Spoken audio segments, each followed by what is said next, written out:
تو مفتی صاحب کیا فرمائیے گا حضرت امام حسن رضی اللہ تعالیٰ عنہ کی سیرت کے روشن پہلو میں چاہتا ہوں ہمارے ناظرین تک آئیں، چونکہ آج آپ کے فضائل و مناقب کا ذکر ہے، اس حوالے سے ارشاد فرمائیے۔ جی بالکل، اس میں آپ کی زندگی کو جو علماء نے تابعین کے اقوال کی روشنی میں مرتب کیا، اس میں ایک بڑی چیز نظر آتی ہے، ایک تو عاجزی اور دوسرا علم سے محبت، کہ آپ کے بارے میں منقول ہے کہ آپ اکثر اصحاب صفہ کے پاس اپنا وقت گزارتے تھے، کیونکہ وہ صحابہ تھے جو نبی کریم صلی اللہ علیہ وسلم سے علم سیکھتے تھے، اور کس لیے بیٹھتے تھے؟ لکھا یہ ہے کہ آپ ان سے دعائیں کرواتے تھے، اور کہتے تھے کہ چونکہ آپ کی نسبت نبی کریم صلی اللہ علیہ وسلم کے ساتھ ہے کہ سرکار نے خصوصی طور پہ کرم فرمایا، اس لیے میں آپ کی صحبت میں آ کر بیٹھتا ہوں۔ سبحان اللہ۔ اب یہ عارضی انکساری ہے، آپ دیکھیں جنتی نوجوانوں کے سردار سرکار سے نسبت جو آپ کو حاصل ہے وہ کس کو حاصل ہوگی، لیکن پھر بھی آپ آ کر تشریف فرما ہوتے تھے۔ اسی طریقے سے سخاوت جو ہے وہ بہت زیادہ تھی آپ کے اندر۔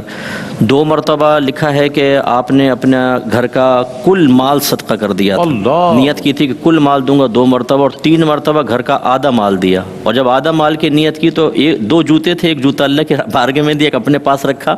اور ایک روایت میں کہ 2 موزے تھے، ایک موزہ ادھر دے دیا اور ایک موزہ اپنے پاس رکھا کہ وہ میرا قول پورا ہو۔ اسی طریقے سے خاتون سے جب آپ نے شادی کی تو 1000 کنیزیں ان کو تحفے میں دیں، جن میں سے ہر کنیز کے بعد پاس 1 درہم تھے،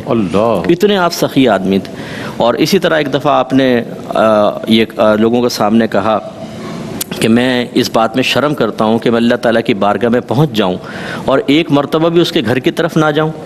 تو آپ نے 20 مرتبہ پا پیادہ حج کیے ہیں، 20 مرتبہ، یعنی برہنہ پا آپ گئے مدینے سے مکہ تک، اور پیدل حج کیے ہیں مکے سے مدینہ۔ آج ہم گاڑی میں بیٹھے بیٹھے تھک جاتے ہیں، آپ اندازہ کریں، اور اس زمانے کے حج 20 حج آپ نے فرمائے۔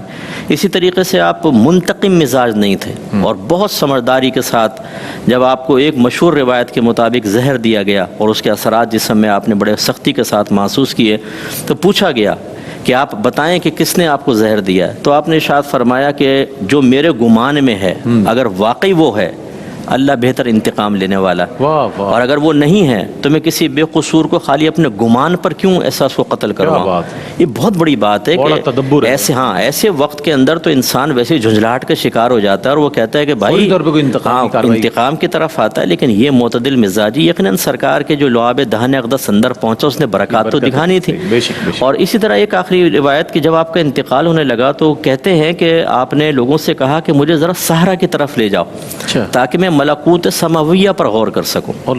آپ اندازہ کریں، یعنی اب اللہ کی بارگاہ میں جانا ہے، ویسے آپ غور و تفکر میں آخری وقت میں بھی چاہتے ہیں کہ میں آسمانوں پہ غور و تفکر کروں۔ تو اس سے یہ معلوم ہوتا ہے کہ آپ کی سیرت پاک کا مطالعہ کیا جائے تو ہم وقت اللہ کی طرف رغبت، عاجزی، انکساری، علم سے محبت، دوستی، عبادات کی کثرت، اور اللہ تعالیٰ کی قدرت کاملہ پر غور و تفکر، یہ نمایاں چیزیں ہیں جو آپ کی سیرت سے حاصل ہوتی ہیں۔ کیا کہنا ہے۔